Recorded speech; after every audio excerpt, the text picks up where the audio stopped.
ప్రార్థన చేసుకుందాం. పరలోకమందున్న మా తండ్రి, వందనాలు దేవా తండ్రి, ఇతర విషయంగా కాచి కాపాడినందుకు థ్యాంక్ యూ దేవా. కొద్ది సమయం దేవా తండ్రి మీ వాక్యం మీ పిల్లలకు వివరిస్తున్నారు దేవా తండ్రి, మీ కృప చూపండి దేవా. మీ ఆత్మను మెండుగా అనుగ్రహించండి, రెట్టింపు ఆత్మను దయచండి అయ్యా. మీ నోటి బుర్ర నన్ను వాడుకోనండి దేవా.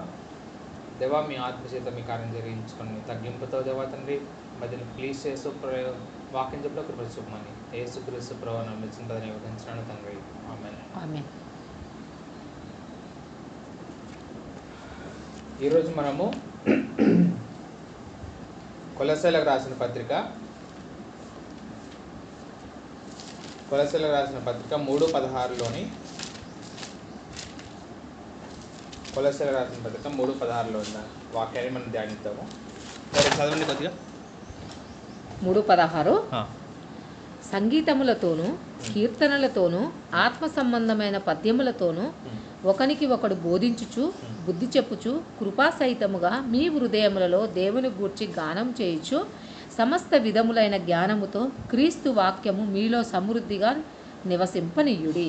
మనం ఆఖరి భాగాన్ని చూద్దాము. సమస్త విధములైన జ్ఞానముతో క్రీస్తు వాక్యం మీలో సమృద్ధిగా నివసింపనీయుడి. ఇక్కడ ఏం చెప్తున్నాడంటే పౌలు, క్రీస్తు వాక్యము మీలో అంటే మన హృదయంలో సమృద్ధిగా నివసింపనీయుడి.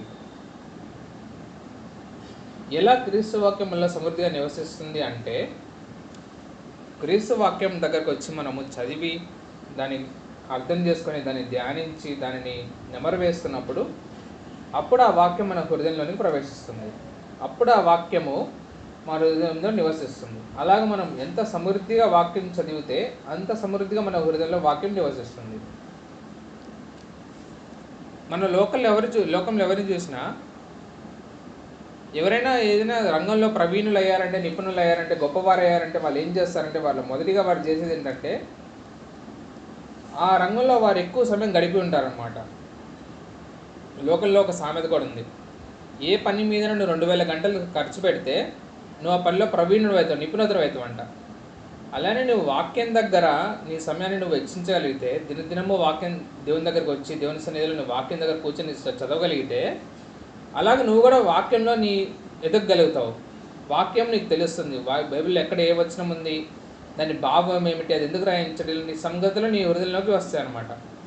కావున మనం క్రీస్తు వాక్యాన్ని సమృద్ధిగా క్రీస్తు వాక్యం సమృద్ధిగా మనల్ని ఎలా నివసిస్తుందంటే మనం ఎక్కువగా దేవునితో సమయం గడిపినప్పుడు మాత్రమే.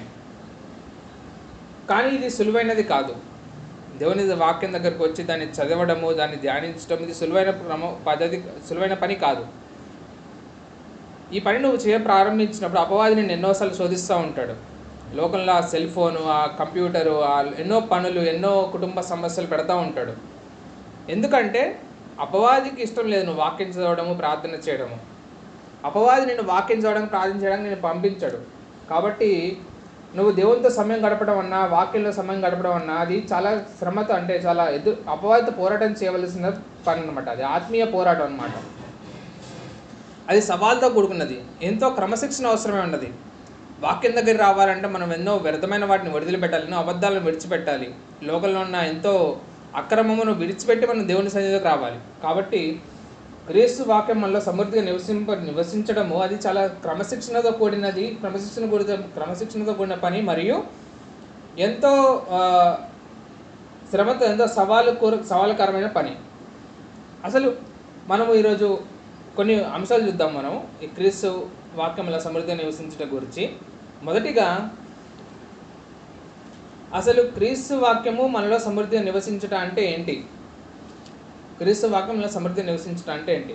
మనకు అందరికీ తెలిసింది, సమృద్ధి అనే పదం అందరికీ తెలుసు. సమృద్ధి అంటే ఏంటి? కావాల్సిన దానికన్నా ఎక్కువ కలిగి ఉండటమే సమృద్ధి.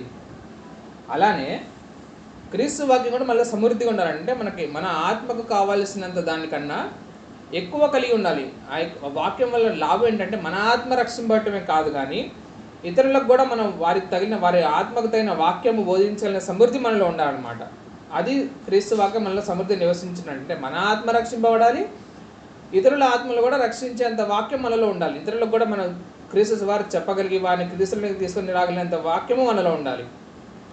చాలామంది లోకంలో ఎన్నో సమృద్ధి ఉంటాయి. చాలామందికి సమృద్ధి అయిన భోజనం ఉంటుంది, సమృద్ధి అయిన ధనం ఉంటుంది, సమృద్ధి అయిన వస్త్రాలు ఉంటాయి, సమృద్ధి అయిన ఇండ్లు ఉంటాయి, సమృద్ధి అయిన పొలాలు ఉంటాయి, సమృద్ధిగా ధనం ఉంటుంది. కానీ దేవుని వాక్యం ఏం చెప్తుంది? మీరు దేనిలో సమృద్ధిగా ఉండమని చెప్తున్నాడు? అవన్నీ ఉన్నా లేకపోయినా దేనిలో సమృద్ధి ఉండమని చెప్తున్నాడు? వాక్యంలో, క్రీస్తు వాక్యంలో మీరు సమృద్ధిగా, క్రీస్తు వాక్యంలో మీలో సమృద్ధిగా నివసింపనీయుడి అంటాడు. అంటే ఒక సామెత కూడా ఉంది, క్రీస్తు వాక్యంలో సమృద్ధిగా ఉండడం ఎలా అంటే రిచ్ ఇన్ ట్రూ రిచెస్ అంట. అంటే ధనవంతులము దేనిలో, నిజమైన ధనంలో ధనవంతులం అంట. క్రీస్తు వాక్యం ఎప్పుడైతే మన దానిలో సమృద్ధిగా ఉంటుందో మన ధనవంతులము. అది కూడా ఏ ధనంలో? నిజమైన ధనంలో మన ధనవంతులు అనమాట. క్రీస్తు వాక్యం మనలో ఉందంటే ఇది సమృద్ధి. అంటే మీకు బైబిల్ గ్రంథంలో ఉండి క్రీస్తు వాక్యంలో సమృద్ధిగా ఉన్నవారు ఎవరైనా గుర్తెచ్చుకొని చెప్పండి నాకు 2-3 పేర్లు. క్రీస్తు వాక్యం సమృద్ధిగా కలిగి ఉన్న వారి పేర్లు. ఒక పౌలు భక్తుడు, వెరీ గుడ్. ఇంకా ఒక పౌలు భక్తుడు, తర్వాత ఒక యేసుక్రీస్తు ప్రభువారు, ఖచ్చితంగా, నిశ్చయంగా. ఇంకా యేసుక్రీస్తు శిష్యులని కూడా చెప్పొచ్చు. శిష్యులు కూడా వాక్యం సమృద్ధిగా కలిగి ఉన్నారు. నేను కూడా కొంతమంది వ్యక్తుల గురించి చెప్తాను మీకు, ఎవరు క్రీస్తు వాక్యం సమృద్ధి కలిగి ఉన్నారో. మొదటిగా దావీదు ఎలాంటి వ్యక్తి అంటే యెహోవా ధర్మశాస్త్రం నందు ఆనందించుతూ దివారాత్రము దాన్ని ధ్యానించినవాడు. కీర్తన 1-2 అధ్యాయంలో 2వ వచనంలో ఉంటుంది, 1వ అధ్యాయం 2వ వచనంలో ఉంటుంది. ఏముంటుందంటే యెహోవా ధర్మశాస్త్రం నందు ఆనందించుచు, అంటే ఏదో చదివాను కాబట్టి చదివా కాదు, ఏదో నామకార్థంగా చదివాను కాదు, దాన్ని ఆనందిస్తూ చదివాడు. అంటే ఎప్పుడు ఆనందిస్తాం మనం? ఏదైనా నచ్చినప్పుడు మనం చేసిన నచ్చిన పని మనం చేసి ఆనందిస్తాం మనం. అలానే దావీదు కూడా వాక్యం చదవడం ఎంతో ఆనందించేవాడంట. మనం ఏ పనిని ఆనందించేసినప్పుడు ఏంటంటే ఎక్కువసేపు చేయగలం అనమాట. మనకు కష్టంగా, మనకు ఇష్టం లేని పని మనం ఎక్కువసేపు చేయలేము, అది కష్టంగా అనిపిస్తుంది. కానీ మనం ఎప్పుడైతే మన పనిని ఎంజాయ్ చేస్తామో ఆ పని మనం ఎక్కువసేపు చేయగలం. అంటే దావీదు కూడా ధర్మశాస్త్రం ఆనందించేవాడంట. అంటే వాక్యం చదవడం ఆనందించేవాడు. మళ్ళీ ఏం చేసేవాడు? ఆనందించడం మాత్రమే కాకుండా దివారాత్రము ధ్యానించేవాడంట. దివారాత్రం ధ్యానించడం అంటే సమయం దొరికినప్పుడు వాక్యం తెలిసి చదివేవాడు. ఏదైనా పని మీద వెళ్ళినప్పుడు, నడుచుకుని వెళ్ళినప్పుడు, లేదా పనిలో ఉన్నప్పుడు ఆ వాక్యాన్ని నెంబర్ వేసుకుంటూ ఉండేవాడు. దాని భావం ఏమిటి, దాని అర్థం ఏమిటి, ఎందుకు రాశాడు, ఇంకా ఇంకో విధంగా రాక నేలంది, ఇలా ఎందుకు రాశాడు, ఇలా ప్రశ్నలు వేసుకుంటూ ధ్యానిస్తూ ఉండేవాడు అనమాట. ఇది దావీదు భక్తుడు. వాక్యంలో సమృద్ధి ఉన్న వాళ్ళు మొదటిగా నేను చెప్పేవాళ్ళు దావీదు. తర్వాతకి అపోల్లో అని ఉంటాడు. మన అపోస్తల కార్యం అపోల్లో అనే భక్తుడి గురించి రాయబడి ఉంటుంది. అపోస్తల కార్యం 18-24 వచనం చూస్తాం మనము. అపోస్తల కార్యం 18-24. అలెగ్జాంద్రియు వాడైన అపోల్లో అను ఒక యూదుడు ఎఫెసునకు వచ్చెను. అతడు విద్వాంసుడును లేఖనముల యందు ప్రవీణుడై ఉండెను. అంట. లేఖనంలో అంటే మంచి ప్రవీణత కలిగిన వాడు. అంటే మనం ఒక దావీదుని చూసాము, ఒక అపోల్లోని చూసాము, లేఖనం ప్రవీణత కలిగిన వాడు. ఇంకా ఎవరు ఉన్నారంటే ఎజ్రా 7:6 చూస్తాం మనము. ఎజ్రా గ్రంథం 7:6 వచనం చూస్తే, ఎజ్రా గ్రంథం మనం ఇంతవరకు దావీదుని చూసాం, యెహోవా ధర్మశాస్త్రం ఆనంద దివారాత్రం ధ్యానించేవాడు. రెండోది అపోల్లోని చూసాము. అపోల్లో ఎలాంటి వ్యక్తి? విద్వాంసుడు, లేఖనం లేదు ప్రవీణుడై ఉండేనంట. మూడో వ్యక్తి ఎవరంటే ఎజ్రా. 7:6. ఈ ఎజ్రా ఇజ్రాయేలీల దేవుడైన యెహోవా అనుగ్రహించిన మోషే యొక్క ధర్మశాస్త్రమందు ప్రావీణత గల శాస్త్రి మరియు అతని దేవుడైన యెహోవా హస్తము అతనికి తోడుగా ఉన్నందున అతడు ఏ మనవి చేసినను రాజు అనుగ్రహించును. ఈ ఎజ్రా ఎలాంటి వాడంటే మోషే ధర్మశాస్త్రం నందు ప్రావీణ్యత గల శాస్త్రి అంటే ఏంటంటే బాగా చదువుకున్న వాళ్ళు అనమాట, లేఖనంలో బాగా తెలిసిన వాళ్ళు అనమాట. ఈయన శాస్త్రి మాత్రమే కాదు కానీ ప్రావీణ్యం గల శాస్త్రి. అంటే ప్రావీణ్యత అంటే ఏంటి? వాక్యంలో నాకు ప్రావీణ్యత ఉందంటే దాని మీనింగ్ ఏంటంటే ఏదైనా వచనం చెప్పినా కానీ ఇది అక్కడ ఉందని చెప్తాము. ఆ వచనం ఎందుకు రాశాడు, దాని వెనుక భావం ఏమిటి, దాని వెనుక ఉద్దేశం ఏమిటి, ఎందుకు రాయించారు, దేవుడు ఎవరి కోసం రాయించారు, ఎందుకోసం రాయించారు, అది ఈ సమయంలో మనం ఎలా అప్లై చేయాలి, ఇవన్నీ బాగా తెలిసిన వాడు అనమాట. గ్రంథాన్ని బాగా చదివి దాన్ని అర్థం చేసుకొని దానిలో నిపుణత గలవాడు అనమాట ఎజ్రా. మనం 3 వ్యక్తులు చూసాం, దావీదు, అపోల్లో, ఎజ్రా. ఇంకో కొంతమందిని చూద్దాం మనము. అపోస్తలుడైన పౌలు ఎంత గొప్పవాడంటే కొత్త నిబంధన గ్రంథంలో 27 పుస్తకాలు ఉంటే వాటిలో 13 సగం పుస్తకాలు రాసింది అపోస్తలుడైన పౌలు. అంటే లేఖనం మీద ఎంత పట్టు ఉంటే, ధర్మశాస్త్రం మీద ఎంత పట్టు ఉంటే 13 పత్రికలు రాయగలడు. దేవుడు కూడా ఎంత కీర్తి ఘనత ఇస్తే పౌలు 13 పత్రికలు రాయగలిగాడు. కాబట్టి అపోస్తలుడైన పౌలు చాలా లేఖనములను బాగా పట్టుగలవాడు అనమాట. ధర్మశాస్త్రము క్రీస్తునందు రాకముందే గమలీయేలు పాదాల దగ్గర కూర్చొని ఎంతో ధర్మశాస్త్రమును నేర్చుకున్నవాడు, ధర్మశాస్త్రం పాటించిన వాడు. అలాంటి పౌలు కూడా మన వాక్యం నందు బాగా నిపుణత గలవాడు అనమాట. ఇంకొకరు మనకు అందరికీ నచ్చిన వ్యక్తి, మనందరం మెచ్చుకునే వ్యక్తి ఎవరు? యేసుక్రీస్తు ప్రభువారు. యేసుక్రీస్తు ప్రభువారు కూడా లేఖనం మీద బహు నిపుణత గలవాడు అనమాట, బహు నైపుణ్యం గలవాడు. ఈయన గురించి మనం వాక్యాలను చూస్తే ఎన్నో రాయబడి ఉన్నది. యేసుక్రీస్తు యొక్క వాక్యం ఒక ప్రావీణ్యత గురించి ఎన్నో రాయబడి ఉన్నది. మనం కొన్ని వచనాలు చూద్దాము. యోహాను సువార్త 7:14-15. యోహాను సువార్త 7:14-15. సగం పండుగ అయినప్పుడు యేసు దేవాలయంలోనికి వెళ్ళి బోధించుచుండెను. యేసు దేవాలయంలో బోధించుచున్నాడు. యూదులు అంటే అక్కడ జనులు, అక్కడ యూదా జనులు వింటున్నారు వాక్యము. అందుకు ఆశ్చర్యపడి యూదులు యేసు బోధకు ఆశ్చర్యపడి చదువుకొని ఇతనికి పాండిత్యం ఎట్లు వచ్చనని చెప్పుకొనిరి. యేసు బోధ విని వాళ్ళు ఆశ్చర్యపోతున్నారంట. వాళ్ళు ఆ రోజు యూదులు ప్రజలు బాగా ధర్మశాస్త్రం వినిన ప్రజలు వాళ్ళు కూడా విని ఏమవుతున్నారంటే యేసుక్రీస్తు ఒక వాక్య పట్టుని బట్టి ఆశ్చర్యపోతున్నారు. చదువుకొని ఇట్లకు ఇక ఎక్కడ ఎవరి కింద ట్రైనింగ్ చేయలేదే, ఎవరి కింద వాక్యం నేర్చుకున్న వాడు కాదే. చదువుకొని ఇతనికి ఏమొచ్చిందంటే ఇతనికి పాండిత్యం ఎట్లు వచ్చనని చెప్పుకొని. పాండిత్యం అంటే ఏంటంటే ఒక వ్యక్తిని పండితుడు ఎప్పుడంటాం మనం ఆ ఫీల్డ్లో మంచి ఎక్స్పర్టీస్ ఉన్నప్పుడు, అంత అన్ని దాని గురించి సమస్తం ఎరిగిన వాడిని పండితుడు అంటాం అనమాట. అంటే ఎవరికైనా చక్కగా వివరించి చెప్పగల వాడిని పండితుడు అంటాము. యేసుక్రీస్తు కూడా వాక్యం చక్కగా పూర్తిగా ఎరిగి దాన్ని చక్కగా వివరించి చెప్పేవాడు. ఎలా చెప్పేవాడు? ఉపమానాలతో చెప్పేవాడు, జరిగిన సంగతులు చెప్పేవాడు, పాత నిబంధన ప్రవచనాలు ఎత్తి చెప్పేవాడు, పాత నిబంధన వచనాలు ఎత్తి చెప్పేవాడు.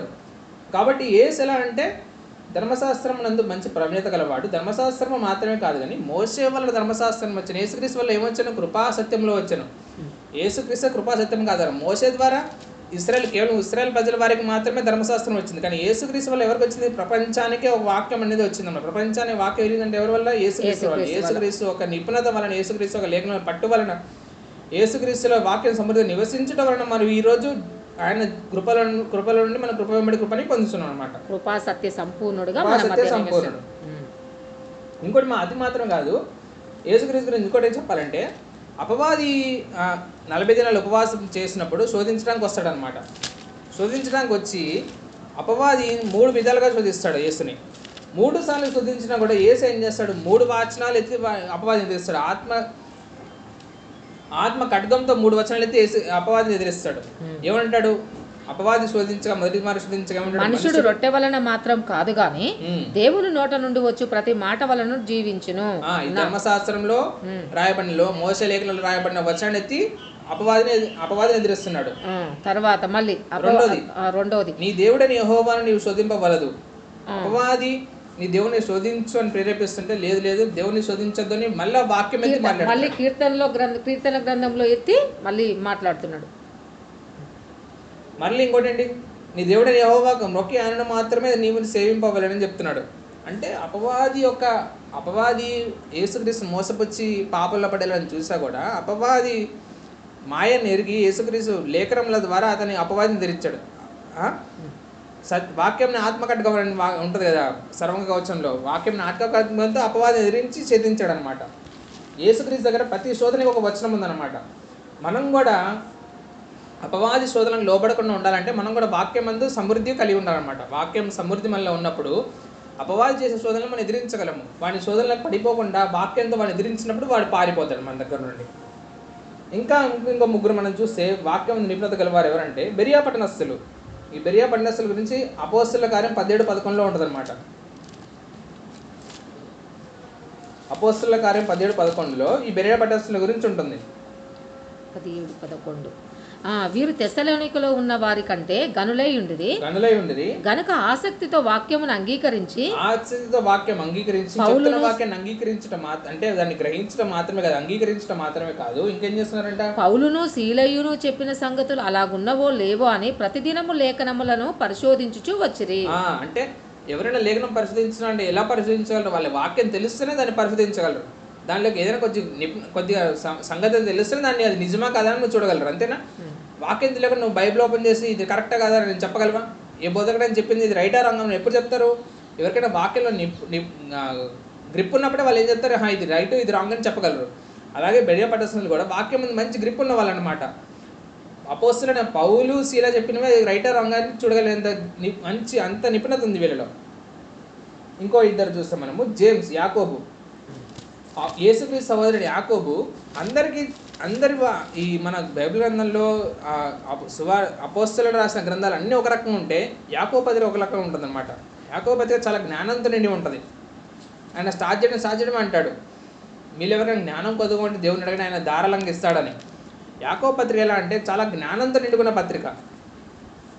యాకోబుకి దేవుడు ఇచ్చిన వరం ఏంటంటే జ్ఞానవాక్యము. యాకోబు కూడా వాక్యంలో మంచి నిపుణత గలవాడు. అతని హృదయంలో సమృద్ధి అయిన వాక్యము ఉన్నది. అతని హృదయంలో సమృద్ధి అయిన వాక్యం ఉండటమే కాదు, అతని ఆత్మకు మాత్రమే కాదు కానీ అనేకుల ఆత్మకు కావాల్సిన వాక్యము యాకోబు పత్రికలో రాసి మన కొరకు ఇచ్చాడు అనమాట. స్టెఫెన్ భక్తుడు కూడా మనం చూస్తే, స్టెఫెన్ భక్తుడు కూడా ఎంత మంచి వాక్యం నిపుణత గలవాడంటే, యూదులు అతను ఎదిరించినప్పుడు యూదులకు ఏం చెప్తాడంటే మొదటి నుంచి చివరి వరకు సువార్త అంతా చెప్తాడు. జరిగిన చరిత్ర అంతా చెప్తాడు అనమాట. జరిగిన చరిత్రలో యేసు గురించి ఏముంది అంతా చెప్పుకుంటూ వస్తాడు. అంటే ధర్మశాస్త్రంలో ప్రతి గ్రంథంలో నుంచి యేసుక్రీస్తు గురించి ఎరిగినవాడు అనమాట స్టెఫెన్. సో వీళ్ళు వాక్యంలో మంచి పట్టుగలవారనమాట. ఎందుకు చెప్తున్నదంటే యేసుక్రీస్తు ఏం చెప్పాడు, కొలసి 3:16 ఏమనుందంటే, సమస్త విధమైన జ్ఞానంతో క్రీస్తు వాక్యం నివసింపని నివసింపనీయుడు అని ఉంది కదా. ఈ వాక్యాన్ని నెరవేర్చిన వారు ఎవరో ఈ కొంతమంది చెప్పాను. ఎవరెవరి పేరు చెప్పానంటే దావీదు, అపోల్లో, ఎజ్రా, అపోస్తలుడైన పౌలు, యేసుక్రీస్తు, బెరియా పట్టణస్థులు, యాకోబు, స్టీఫెన్. సో వీళ్ళందరూ వాక్యంలో రిచ్ ఉన్నారనమాట. కానీ ఈరోజు మన సంఘాన్ని చూస్తే చాలామంది వాక్యంలో రిచ్ అంటే ధనవంతులుగా లేరు. చాలామంది అసలు ఒక్కసారి బైబిల్ చదివిన వాళ్ళు కూడా లేరు అన్నమాట. పూర్తిగా క్రైస్తవులు నేను చెప్పుకుంటున్నారు, 2వ సంవత్సరాన్ని క్రైస్తవులు అని చెప్పుకున్నారు, కానీ పూర్తిగా బైబిల్ మొత్తం చదివిన వారు చదివిన వాళ్ళు ఎంతోమంది ఉన్నారు. వీళ్ళు వాక్యం రిచ్గా ఉన్న వాళ్ళు ధనవంతులా కాదు, చాలా పేదలుగా ఉన్నారన్నమాట వాక్యంలో. ఎందుకు వీళ్ళు వాక్యం చదవలేకపోతున్నారంటే, మొదటిగా వీళ్ళలో ఆ వాక్యం కొరకు ఆకలి దప్పులు లేవు, ఆ జీవాహారం కొరకు ఆకలి దప్పులు లేవు అనమాట. వీళ్ళు ఆత్మీయంగా చనిపోయిన వారికి ఏంటంటే ఆకలి ఉండదు అనమాట. చనిపోయిన శవానికి ఆకలి ఉంటుందా? ఉండదు. అలానే ఆత్మీయంగా వీళ్ళు చనిపోయారు కనుకనే ఆ వాక్యం జీవాహారం పట్ల ఆకలి లేక దాన్ని చదవడం లేదు, దాన్ని ధ్యానించడం లేదనమాట. ఇంకోటి ఏంటంటే ఎవరైతే కొత్తగా జన్మిస్తారో, నూతనంగా జన్మిస్తారో వాళ్ళ పరిశుద్ధాత్మ ఉన్నప్పుడు పరిశుద్ధాత్మ వాక్యం వైపు ప్రార్థన వైపు నడిపిస్తారు అనమాట. ఎవరైతే పరిశుద్ధాత్మ మీద నడిపింపబడతారో ఖచ్చితంగా వాక్యం దగ్గర వచ్చి వాక్యం చదువుతారనమాట. కానీ ఎవరైతే పరిశుద్ధాత్మ మీద నడిపింపబడారో వాళ్ళు మోసపోతూ ఉంటారు. నేను చేస్తున్నాను, నేను నీతిమంతా నేను జీవిస్తున్నాను అనుకుంటా, కానీ వాక్యం చదవక ప్రార్థన చేయక ఏమైందంటే రోజు ఆత్మ దిగజారి ఒకరోజు పరిశుద్ధాత్మ వాళ్ళని దుఃఖలించి వెళ్ళిపోతారు అనమాట. సో ఈరోజు మన సంఘం చూసి చాలామంది ఏంటంటే వాక్యాలు పూర్గా ఉన్నారు.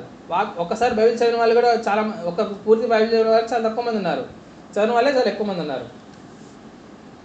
ఇంకోటి ఏంటంటే మనం వివాహాల సమయంలో కానీ మామూలుగా యవనస్తులు కానీ ఎవరైనా స్త్రీని చూసి ప్రేమించడం కానీ పురుషుని చూసి ప్రేమిస్తూ ఉంటారు, లేదా తల్లిదండ్రులు పిల్లల కోసము మంచి భార్య కానీ మంచి భర్తను ఎదకాలని చూస్తూ ఉంటారు. అలాంటి సమయంలో ఒక మంచి హెచ్చరిక ఏంటంటే, ఏ అమ్మాయి అయితే ఏ అబ్బాయి అయితే దినదినము వాక్యంలో ఉండదో వాళ్ళ జోలికి వెళ్ళకండి. అసలు ఏ అమ్మాయి అయితే దినదినం వాక్యం చదువుతారో, దినదినం వాక్య ప్రార్థన చేస్తారో వాళ్ళు ఏంటంటే దీవింపబడిన వాళ్ళు, బ్లెస్సింగ్ ఉన్న వాళ్ళు అనమాట. అందుకే అంటే కీర్తన 1 ఏముంటుంది, బ్లెస్డ్ ఈజ్ ద మ్యాన్, 1 ఏముంటుంది, కీర్తనలో 1:1 దుష్టుల ఆలోచన చొప్పున నడవక, పాపుల మార్గమున నిలవక, అపహాసకులు కూర్చుండి చోటన కూర్చుండక, యెహోవా ధర్మశాస్త్రమునందు ఆనందించుచు దివారాత్రము దానిని ధ్యానించువాడు ధన్యుడు. ఎవరు ధన్యుడు అంటే యెహోవా ధర్మశాస్త్రం ఆనందించు దివారాత్రం దాన్ని ధ్యానించేవాడు ధన్యుడు. కానీ ఏ స్త్రీ ఏ పురుషు అయితే వాక్యం చదవకుండా ఉంటారో అలాంటి వారిని మీ పిల్లలకి భారీగా భర్తగా ఇవ్వకండి, వారి వెంట మీరు పడక. యవనస్తులారా మీరు వారి వెంట పడకండి, వారితో మాట్లాడకండి, వారి దూరంగా ఉండండి. ఎందుకంటే వాళ్ళు శపింపబడిన వాళ్ళు అనమాట, లోకంలో ఉన్న వాళ్ళు. ఇంకోటి ఏంటంటే మనలో వాక్యం ఉంటుందని చెప్తున్నా కదా. ఈ వాక్యం ఎలా ఉండాలంటే అది కేవలం ఒక తెలివిలాగానే ఉండదు అనమాట. ఓన్లీ కేవలం తెలివిగా ఉండకూడదు అనమాట. అది ఆ వాక్యం మనలో ఉన్న వాక్యము మనం నిరీక్షణ కలిగించాలి, ప్రేమ కలిగించాలి, విశ్వాసం కలిగించాలి, ఆత్మఫలం కలిగించాలి. అది ఓన్లీ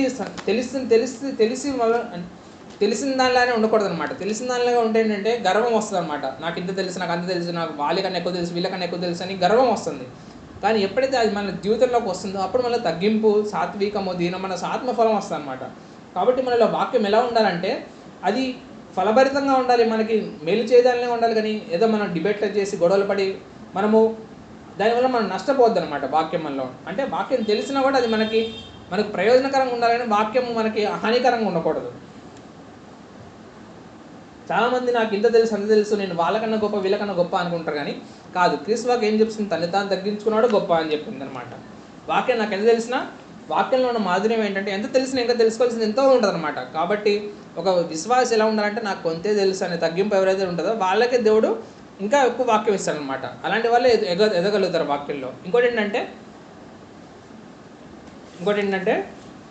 దేవుడు ఏమని చెప్తున్నాడంటే అహంకారాన్ని ఎదిరించేవారికి కృపనిస్తా అంటుండో, దీనులకు కృపనిస్తా అంటాడు.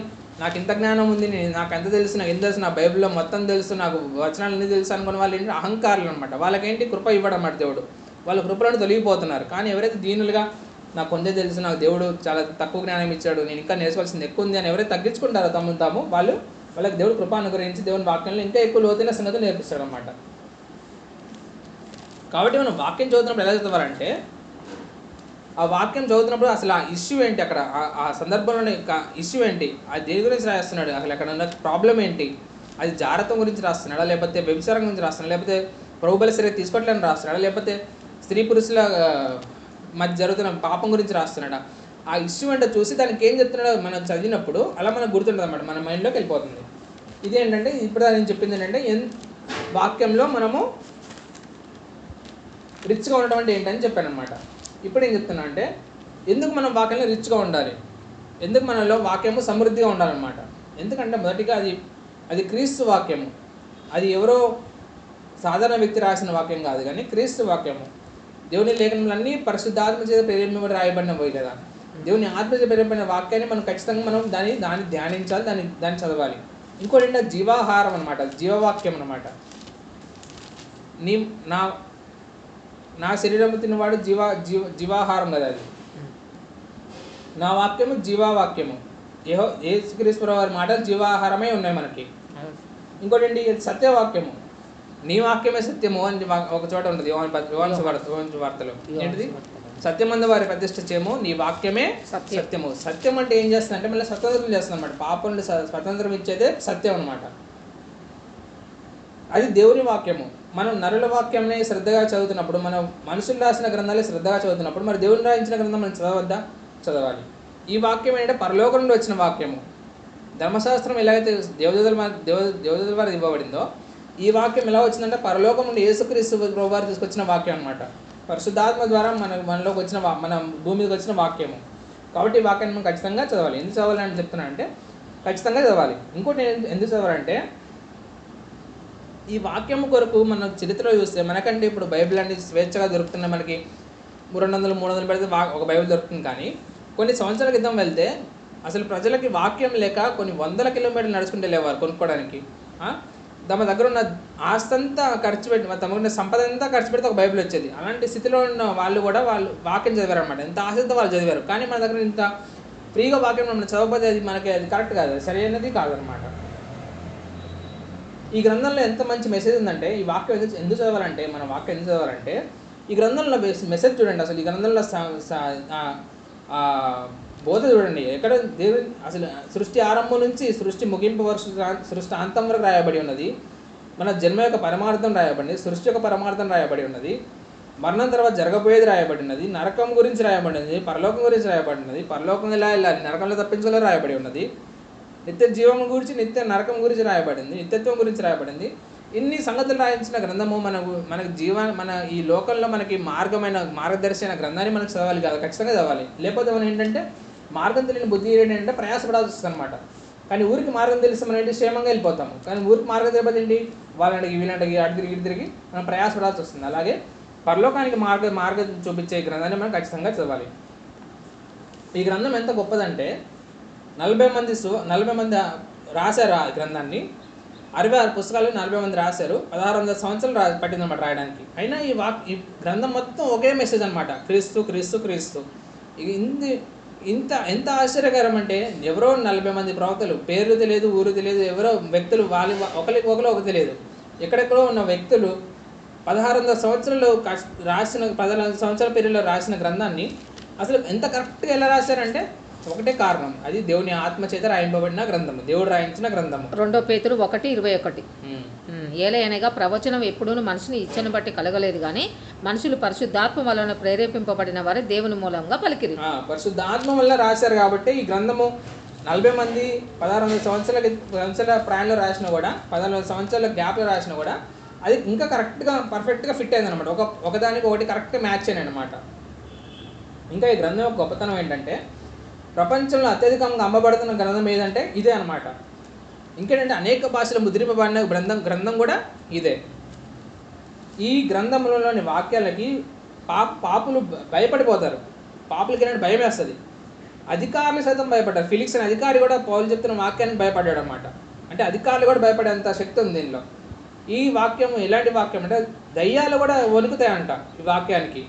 అంటే అంత గొప్ప వాక్యాన్ని మనం చేతిలో కలిగి ఉన్నప్పుడు దాన్ని మనం ఖచ్చితంగా ఓపెన్ చేసి ప్రతిదినము చదవాలి.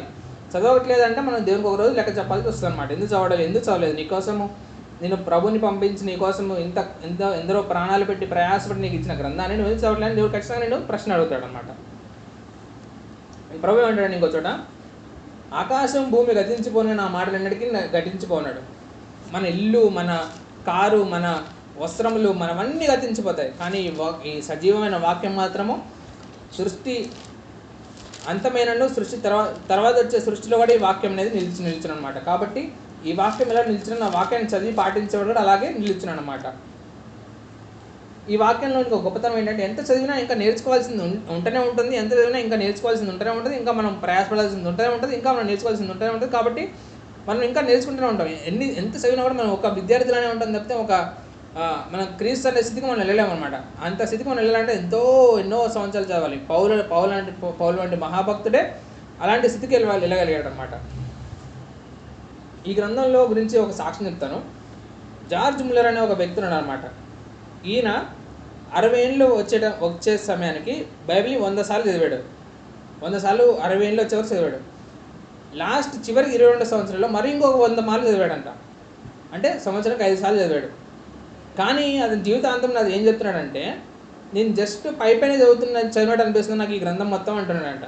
అంటే 200 సార్లు చదివిన వ్యక్తి కూడా ఏమంటున్నాడంటే, నాకు ఇంకా పైపైన చదివినట్టు అనిపిస్తుంది, ఇంకా ఎంతో లోతుంది, ఇంకా లోతులోకి వెళ్ళా అంటున్నాడు. కానీ మనమేమనుకుంటాం, నేను చాలా లోతులోకి వెళ్ళే, చాలా తెలివైన అనుకుంటాం. కానీ దాని లోతులోకి వెళ్తే ఇంకా ఎంత లోతుందో అర్థమైంది అనమాట మనకి. కాబట్టి మనం ఎప్పుడు తగ్గించుకొని మనం తగ్గించుకొని నాకు ఏమి తెలియదు అన్నట్టు, అయ్యా మీ సహాయం ఇవ్వండి, నాకు నేర్పించండి, నేను నేర్చుకోవాలని ఆశపడుతున్నాను అని అడిగితే దేవుడు ఇంకా నేర్పిస్తూ ఉంటాడు అన్నమాట. కాబట్టి ఎప్పుడూ అనుకోద్దు నాకు చాలా తెలుసు, నాకు అంతా తెలుసు అనుకుంటే ఏంటంటే అది పప్పులో కాలేయడం అనమాట.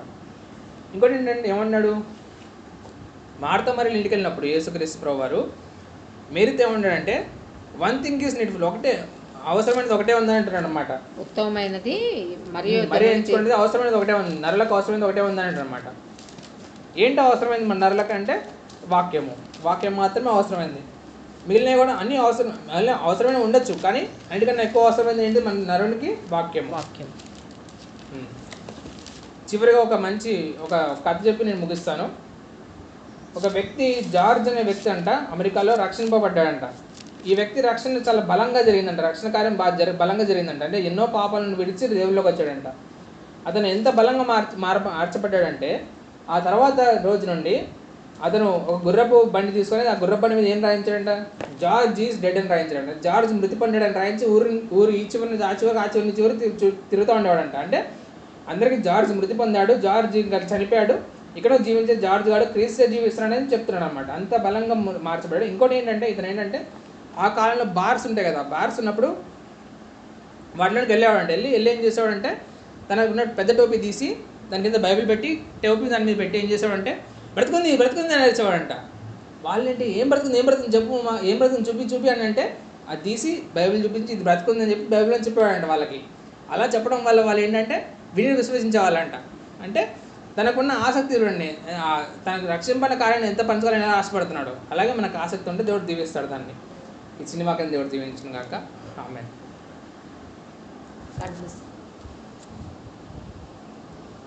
దేవుడు దీవించిన కాక.